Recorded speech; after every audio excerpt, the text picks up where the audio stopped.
మనుషుడా, నువ్వు వెతుకుతున్న విశ్రాంతి, పూర్ణ శాంతి, ప్రశాంతత, సంతోషం అవి దేవుని యొద్దనే ఉన్నాయి, దేవుని యొద్దనే ఉన్నాయి. తల్లి ఒడికి దూరమైన పసిపాప ఎన్ని వస్తువులు ఇచ్చినా నెమ్మది పొందదు. ఆడుకునే బొమ్మలు ఇవ్వు, కడుపు నిండా తిండి పెట్టు, ఏమన్నా ఇవ్వు, ఆ పాప ఏడుస్తానే ఉంటుంది. ఇవేవి ఇవ్వకపోయినా అమ్మ ఒడికి దాన్ని కానీ చేర్చగలిగితే, ఆ పసిబిడ్డని, ఆ చిట్టిదాన్ని తన తల్లి ఒడికి చేర్చగలిగితే, తల్లి ఒడికి చేరిన పసిపాప అప్పుడు స్వాంతన పొందుతుంది. నీ బొమ్మలు, తిండి, వస్తువులు ఏవి ఇవ్వలేని సంతోషం అమ్మ కౌగిట్లో ఆ పసిదానికి దొరుకుతుంది. అదంతే. ప్రతి తల్లి ఎరిగిన సత్యం ఇది. అట్లాగా దేవుడు మనకు అమ్మ నాన్న కంటే కూడా ఎక్కువ. ఆయన రెక్కల కిందికి చేరినప్పుడే మనకు విశ్రాంతి. దాన్ని ఇక్కడ చెప్పాడు. ఇది మొదటి సంగతి. రెండు చెప్తానన్నా. మొదటిది ఏమిటి? మనుషుడు వెతుకుతున్నటువంటి విశ్రాంతి, ప్రశాంతత, సంతోషము, మనశ్శాంతి, ఇవన్నీ దొరికే స్థలం ఒక్కటే ఉంది. అది దేవుని సన్నిధి. దేవుని సన్నిధి, దేవుని సన్నిధి, దేవుని సన్నిధి, దేవుని సన్నిధి. అందుకే రాజ్యాన్ని ఏలిన రాజైన దావీదు, యెహోవా యొద్ద నేను ఒక్క వరం అడిగి తిని దాన్ని పొందవలెనని నేను ఎంతో కోరుచున్నాను అన్నాడు ఒక కీర్తనలో. ఏ కీర్తన చూపిస్తా? 27వ కీర్తన ఒకసారి తీసుకోండి. 4వ వచనం చదువుతున్నాడు, వినండి. చదువు నాయన. యెహోవా యొద్ద ఒక్క వరము అడిగి తిని దానిని నేను వెదకుచున్నాను.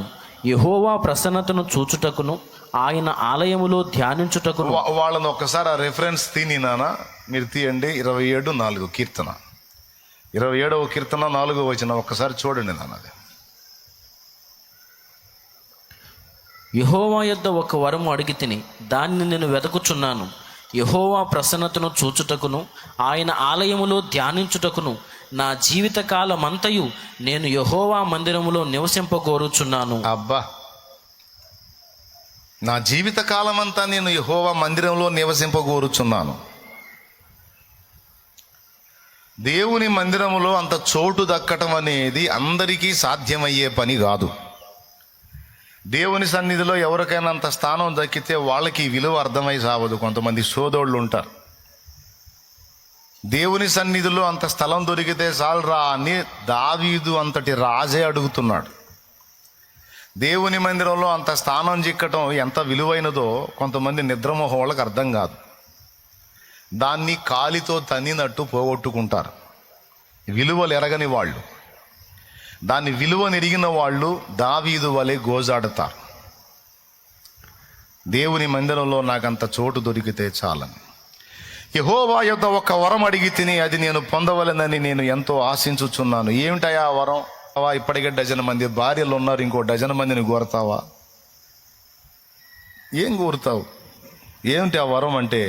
నాకేం వద్దు సార్, రాజ్యాలు వద్దు, సింహాసనాలు వద్దు, 12 మంది భార్యలు వద్దు, నాకు ఇల్లు వద్దు, సంసారం వద్దు, నాకేం వద్దు సార్. మరేం కావాలి? ఆయన సన్నిధి కావాలి నాకు.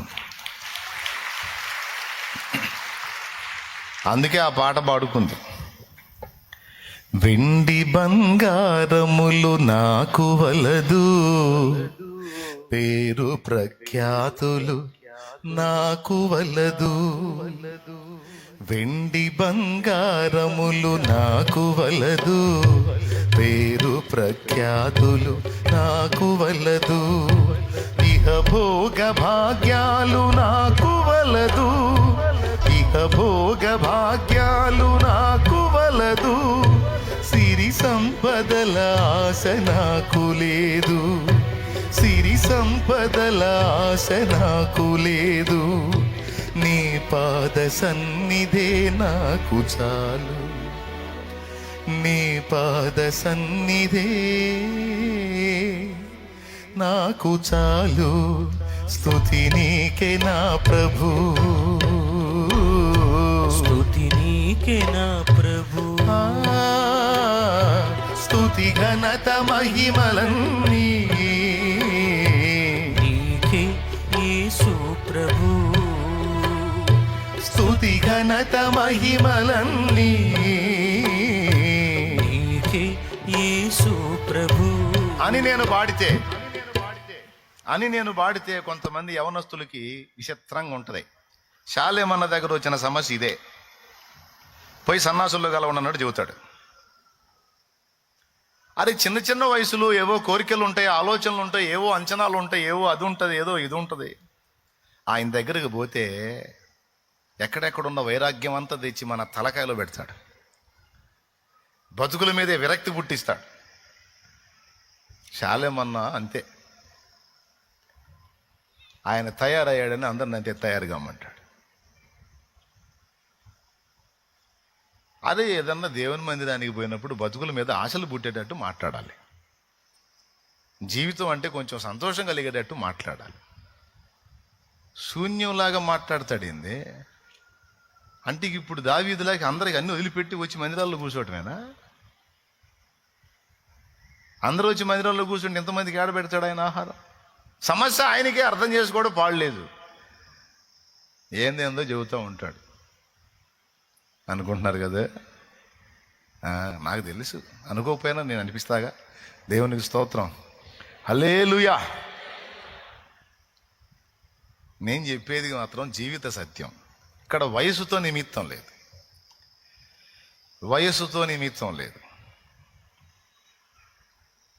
ఎందుకంటే లోకములో ఉన్న వాటిని అన్నిటినీ దాదాపు అనుభవించినటువంటి ఒక మహాజ్ఞాని ఒక బంగారం లాంటి మాట చెప్పాడు. ఏంటో తెలుసా? నీ బాల్య దినములయందే నీ సృష్టికర్తను స్మరణకు తెచ్చుకో, జ్ఞాపకం చేసుకో, ఆయనకు కనెక్ట్ అవ్వు. అంతకు మించిన గొప్పది ఏది లేదని.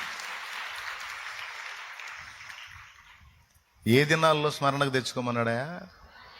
ఇందాక నేను పాడిన లాంటి పాటలు ఎవరు పాడాలంటే అన్నీ సరుకు అయిపోయిన ముసలోళ్ళు పాడాలి అనుకుంటారు సహజంగా.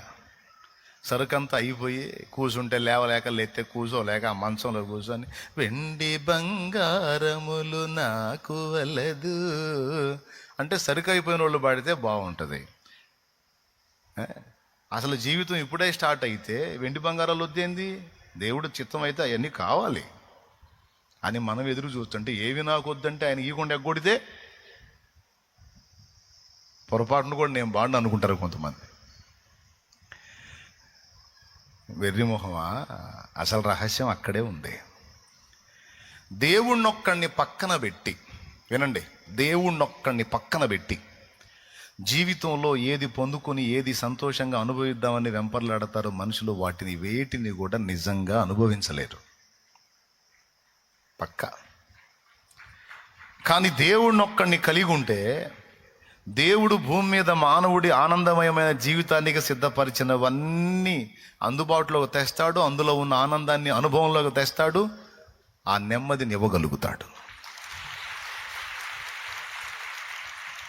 నేను చెప్తున్నా, నిజంగా లైఫ్ని ఎంజాయ్ చేసేవాళ్ళు ఎవరైనా ఉన్నారు అంటే సరిగ్గా దేవునికి కనెక్ట్ అయిన వాళ్ళే ఎంజాయ్ చేస్తారు పక్క. నిజంగా జీవితాన్ని ఆనందంగా అనుభవించే వాళ్ళు ఎవరైనా ఉన్నారు అంటే దేవునికి సరిగ్గా కనెక్ట్ అయిన వాళ్ళే అందులో ఉన్న మాధుర్యాన్ని ప్రాక్టికల్గా అనుభవించగలుగుతారు. ఎందుకంటే దాన్ని అనుభవంలో తీసుకొచ్చి అందులో ఉన్న ఆనందాన్ని మనకు అనుభవంలోకి తీసుకొచ్చేది దేవుడే. దేవుణ్ణి ఒక్కడిని పక్కన పెట్టి ఇక మిగిలినవన్నీ ఎన్ని పోగేసుకున్నా సరే అనుభవించలేడు. ట్రై చేశారుగా, ఏమన్నా పొందారా? చేతులు ఎత్తండి. దేవుడు లేకుండా కూడా నేను మస్తు అనుభవించా అన్నోళ్ళు చేతులు ఎత్తండి, సలాం చేసుకుంటా. ఏం లేదు. ఇప్పుడు దేవుళ్ళలోకి వచ్చి మారు మనసు పొంది రక్షణ పొంది దేవుని మార్గంలో బతుకుతున్న తర్వాత ఇల్లు, సంసారం, కుటుంబం, బాధ్యతలు, పద్ధతి, 4 రూపాయల సంపాదన, ఒక క్రమం, ఒక విధానం వచ్చిందా రాలేదా? అప్పుడు బాగుందా, ఇప్పుడు బాగుందా? ఎంతమంది ఒప్పుకుంటారు? మళ్ళీ అప్పుడు హద్దు లేదు, అదుపు లేదు, ఇష్టం వచ్చిన టూరేగాం, కానీ ఏం మిగల్లా. కానీ ఈరోజు హద్దులో ఉన్నాం, అదుపులో ఉన్నాం, క్రమంలో ఉన్నాం, క్రమశిక్షణలో ఉన్నాం. కానీ జీవితంలో గతంలో మిస్ అయినవి చాలా ఈరోజు మనం అనుభవిస్తున్నాం. పక్క. కారణం దేవుడు.